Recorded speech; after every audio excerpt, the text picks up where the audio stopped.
Christ. Anthony, however, falls deathly ill. He becomes very, very sick during the sea voyage to Morocco, and he's forced to set sail back to Portugal. The ship is then blown off course by mysterious contrary winds, and Anthony soon finds himself in Messina, Sicily. Having returned to Europe, prostrated by a severe illness, the vessel in which he sails, as I mentioned, is driven off course. So Anthony now makes his way to Tuscany, soon finding himself in Assisi. This is exactly the time that a great gathering of Sicilian brethren, known as a chapter general, is underway. This will coincidentally be the last chapter or gathering which will be open to all members of the Franciscan order. The gathering is presided over by Brother Elias, the new Vicar General of the Franciscans, and the saintly Francis is seated at the Vicar General's feet. The grand spectacle of the gathering, well, leaves a deep impression on the young Portuguese friar. At the close of the proceedings, the Franciscan friars set out for their assigned posts that are given to them by their respective provincial ministers. But there is no Portuguese provincial at the holy gathering of Franciscans. So Anthony is allowed to attach himself to Brother Graton. Graton, or Gratian, depending on your pronunciation, is the provincial of Romagna in Italy, and perhaps the most brilliant mind of his age. He is also known as the father of canon law. Gratian is the teacher and lecturer of his age. He completes a systematic compilation of canon law known as the Concordia Discordium Canium. This is 4,000 texts on church discipline that, comprehensively combines events and documents till the middle of the 12th century. Gratian, his massive and influential work, lasts for 1,000 years. This combination of legal and scholarly intricacies becomes the standard text in all Roman Catholic universities until the Church completes a formal codification in 1917. So, Gratian sees something special in the young but sickly Portuguese friar. He recognizes him as an unpolished diamond, a diamond in the rough, who is blessed with a brilliant and intellectual mind. And Gratian sends Anthony to the lonely hermitage of San Paolo near Forlì, where Anthony can further cultivate his already brilliant mind. The young friar turns a nearby cave into his cell and spends time in private contemplation and meditation. Of course, plus lots of study. Anthony also serves the other Franciscan friars by washing their cooking pots and dishes after they have eaten. Few realize or suspect that Anthony, this sickly and young friar, is blessed with such brilliant intellectual gifts, and that these intellectual talents, will not remain hidden for long. An ordination service for both Franciscans and Dominicans is being held at Forlì.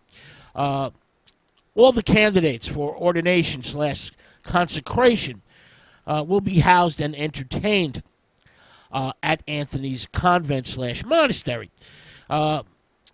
Through some misunderstanding, the Dominicans are not prepared to deliver the expected address at the ceremony.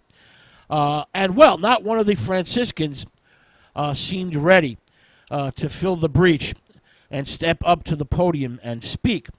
The Franciscans expected one of the Dominicans to preach, since they have, well, they're known as renowned speakers. They give tremendously popular and amazing homilies. Well, the Dominicans, who are unprepared, think that the Franciscans will be the homilists. So Anthony, in attendance to his superior, Brother Gratian, is told by him to go forward and to speak. Say whatever the Holy Spirit puts into your mouth, says Brother Gratian. Anthony reluctantly obeys his superior and delivers an address that astonishes all who hear it.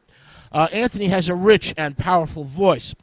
He's a little man, he's a small man, but he has a booming, rich, powerful voice, an arresting manner, filled with gravitas and fiery fervor. The theme and substance of his speech is eloquent and holds the attention of the gathering. And basically everyone is impressed with the young Portuguese friar's amazing knowledge of the scriptures. Brother Gratian, his superior, promptly sends the brilliant young Anthony out to preach to the cities of the province, various parts of Romagna, which is actually part of Lombardy. Now, as a preacher, Anthony is an immediate success and proves himself particularly effective in converting heretics, many of them residing in Lombardy, in parts of northern Italy and France. Anthony soon gains the nickname, the Hammer of the Heretics. These heretics are often men of education, and they keep an open mind to Anthony's keen and resourceful methods of argument. Now, the 10th to 14th centuries is basically the era of the great heretical Christian movements, religious sects that would, have enormous influence and considerable power across most of Europe. We start with the Bogomils. This is in the Balkan countries, the Balkan region, which begins in the mid-10th century, started by a renegade priest, Bogomil. The Bogomils have a strong belief in dualism. They feel that the universe is ruled jointly by the forces of good and evil. They are evenly split. They are both strong. They don't have the Christian belief that good is more powerful than evil. They think it's split down the middle. Then you have the Cathars, or Cathari, who spring from the Bogomil movement. The Cathars take hold in the 11th century and flourish well into the 13th. The Cathars they spread all over Western Europe, from France to Flanders, into Germany and northern Italy. The Cathars come from the Greek word for katharos, or pure. The Cathars believe in the concept of dualism, the equal division of good and evil. They organize their own churches. There are 11 Cathar bishoprics, 11 bishops, 11 parishes, so to speak. They are a major threat to the stability of the Roman Catholic Church. Many nobility and clergy join the Cathars movement that questions the veracity of the entire Old and New Testament.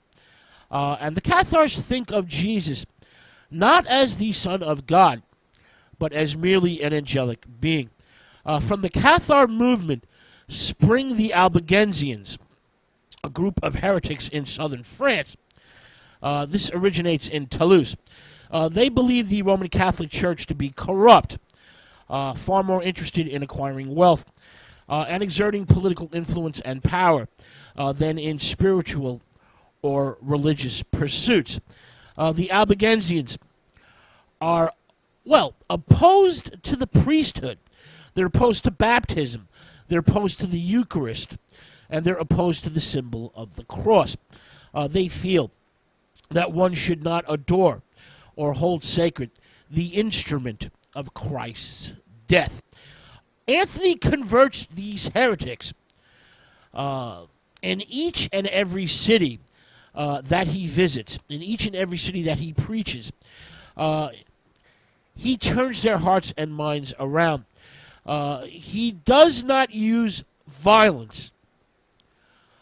He's very much against using violence against the heretics. Instead, he uses keen and resourceful methods of argument. Anthony has great learning, he has great eloquence, and great powers of persuasion. And he also has a burning zeal to save and convert souls, combined with an amazing voice that carries far.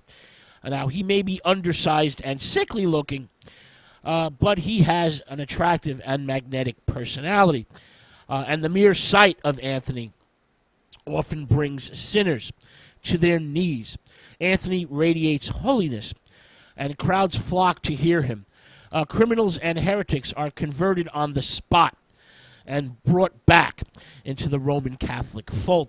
Anthony soon comes to the attention of the saintly Francis, and in addition to his work as a preacher, Anthony is appointed the reader in theology, the lector to the Franciscans, the first ever to fill such a post. In a letter that most church scholars and historians believe to be authentic, St. Francis himself confirms Anthony's appointment as the lector to the Franciscans. Francis, however, has a strong distrust of the effects of theological studies on the order which he founded. For example, how it might affect the Franciscan commitment to poverty. But Francis is pleased that Anthony will read sacred theology to the friars. But St. Francis, who will soon be called to his heavenly reward, realizes that Anthony's true, first and best destiny lays in the pulpit, lays in preaching to the people. All right, with that thought, we're going to take another musical break. When we return, we will continue with the amazing life, legend, and legacy of St. Anthony of Padua, the Iberian saint that everyone thinks is Italian. But first, some more music. This is Crosby, Stills, Nash, and Young with their classic tune.